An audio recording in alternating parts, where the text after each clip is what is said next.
in the finance ministry that it is in their best interest, at least in the medium term, to take into account some of these constraints that are imposed by environmental considerations.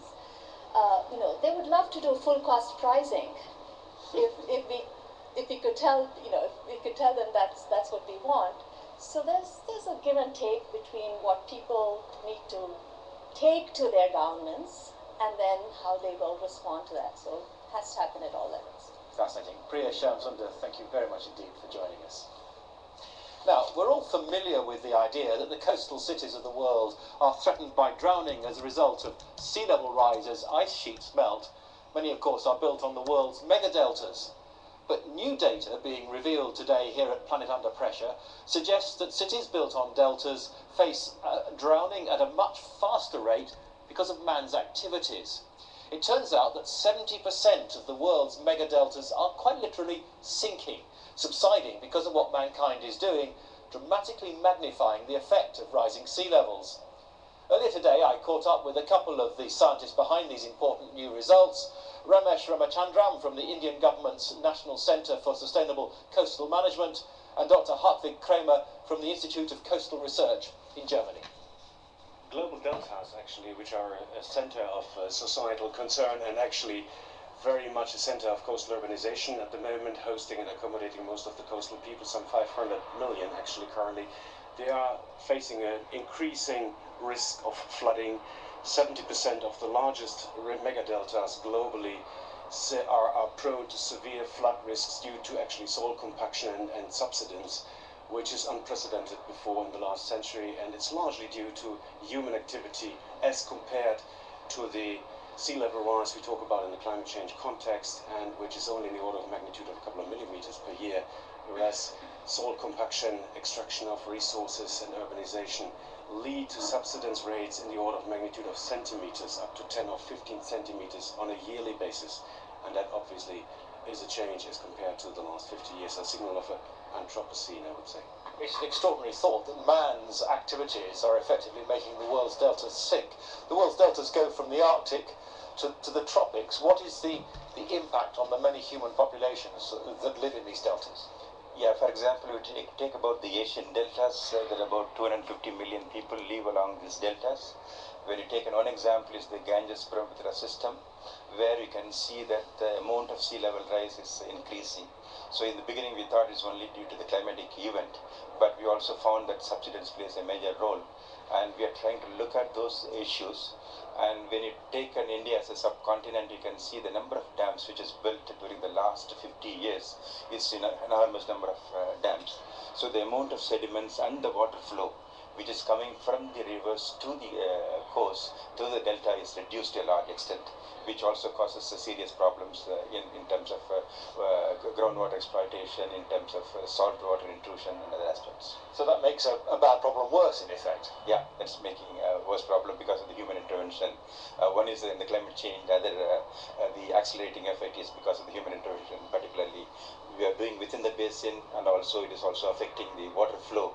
For example, the major mangrove ecosystems, which will survive more only if you have more freshwater flow and then the seawater flow. That type of continuum is not is missing now.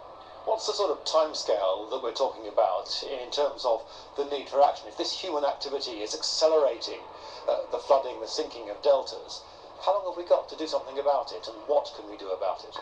Well, actually, I think we need to start immediately. I mean, we have now almost 700-fold more water trapped behind impoundments than some 100 years ago. And I think that it needs immediate action to deal with the river catchment and the delta coastal ocean system as a single system. And I think in terms of timescales, if you look at the European dimension, for instance, we have actually implemented legal administrative institutions such as the Water Framework Directive, which looks at the system in a holistic sense. That is a first step in the right direction. Of course, we talk about decades here. We talk about decades, and if we talk about sea level rise, we currently only know the scenarios that are put forward by the IPCC reports, and they claim that we have to accept something like 70 centimeters of sea level rise, maybe on average 44. So we talk about the next 50 to 100 years. And if it comes to legal action and human activity and the science that feeds into that, it needs a joined up thinking from the catchment down to the continental shelf. And that needs a different way of science to feed into this in informed decision making. Ramesh, how practical will it be finally for countries, particularly in, say, India and so on, China, where there are huge development going on in these deltas, huge numbers of people living, that the sort of action that needs to be taken, perhaps even maybe moving whole cities away, moving whole populations away from cities in deltas, is actually possible and can happen? Yeah, we are now trying to sensitize this to the policymakers. For example, the big cities where we have, if you take about the Ganges, we have the Calcutta and Dhaka, two major cities right there, which is having population of more than 10 million. So unless, like now when you, on the other side, when you look at the development is happening at a very fast rate. When you look at the number of ports and harbors which is coming up in these coastal states, it's going to again further worsen the problem. So unless we have, for example, we are looking at the vulnerability of the coastal areas on the whole, and then see how much of this area will be affected. And you can see during the last 15-20 years, the number of natural hazards has increased, and the intensity is also very high. This is not a very small. So when for example, the cyclone hits, there's a huge number of population losses there.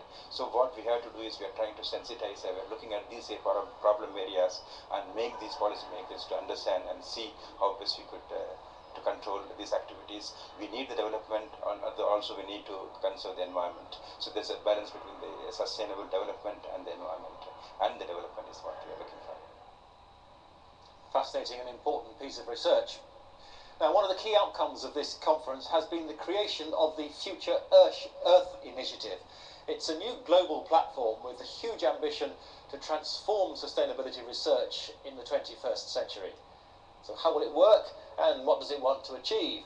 Well, with me is Johan Rockstrom from the Stockholm Resilience Centre, who's been heavily involved in setting it all up. Johan, in a word, what is Future Earth? How will it work? So just as you initiated, it's a concerted effort by the scientific community to step up to the challenges humanity is now facing. So move from the great advancements in science and understanding how the Earth operates and how humanity is impacting the Earth, to also address what are the response options, what are the innovation pathways and solutions to support humanity in a transition. Solutions focused. Solutions, integrated science for solutions is the new added investment into the broad palette of Earth system science. That's why we describe Future Earth as an initiative to move global change research into the domain of global sustainability science. So basically, to put it simple, how does global environmental change research support a transition to a renewable energy future, a future of sustainable food production in the world, a future where you have an equitable sharing of resources, a future where you have a new economic paradigm to deal with global environmental change, which so far is seen mostly as an externality. So this is the kind of connection. Future Earth is a place where economists, engineers, social scientists, as well as natural scientists, can all come together and should be, if you like, bidding for the funds to do the research, to make the contributions. Correct. And bidding to answer the most pressing questions humanity now have in terms of supporting understanding the risks in the Anthropocene, where we've entered a phase where humanity is the largest driver of change in the planetary scale, and also supporting transitions to a more desired future. So it's in service of society, and therefore, which is very unique, is that Future Earth is not only this integration between different sciences, it's a co-design with business, with civil society, with the large service providing UN agencies, and even with donors. So it's upfront designed together with stakeholders in society. So it's not only actionable or solutions oriented, it's also more demand driven. And what are its goals, if you like, ambitions in terms of time? When do you think Future Earth will start producing concrete results? Well, one should recognize that Future Earth builds on 30 years of Earth system science. It will evolve from the current global environmental change programs and its partners under the International Council for Science and the International Social Science Council. So it has a running start based on what is already there. And then it will, on top of that, launch a set of integrated themes, and they will be, gradually being launched during the course of 2013. Future Earth has been announced here at Planet Under Pressure, but it will be launched in the Rio +20 conference in June 2012, and will be formally up and running from 1st of January 2013. Can you give me some idea what those themes might be at this stage? Well, this is work in progress right as we speak, so we are working on that. We're having consultations broadly in society to define them.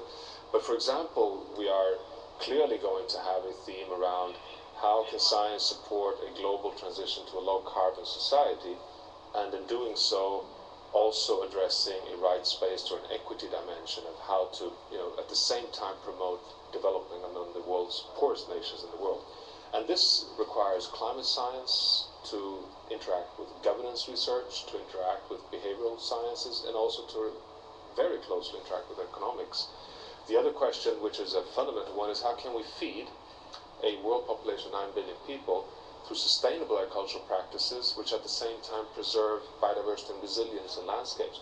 A question that requires urgent action from again, climate scientists, hydrologists, agronomists, institutional scientists, social scientists, and in a very close partnership with business, the ag business, and all the way to governance. So there's a number of these big, what we've working-wise called mega themes, that now require integration and a concerted effort to solve big problems. It's an exciting project in prospect. Johan Rockström, thank you very much indeed for joining us on the Daily Planet. Thank you. And that's it. That's our very last Daily Planet show from Planet Under Pressure come to an end. We do hope you've enjoyed it. We've certainly had a lot of fun putting it together, and it's been a privilege to talk to many of the inspiring people who've been here. It's also down to me to thank my brilliant production team of David Caffrey and Gwyn Williams, and to all the technical crews who've made it all go so very, very smoothly.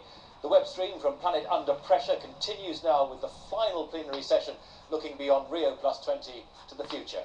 But from me, that's it. From Julian Rush, goodbye.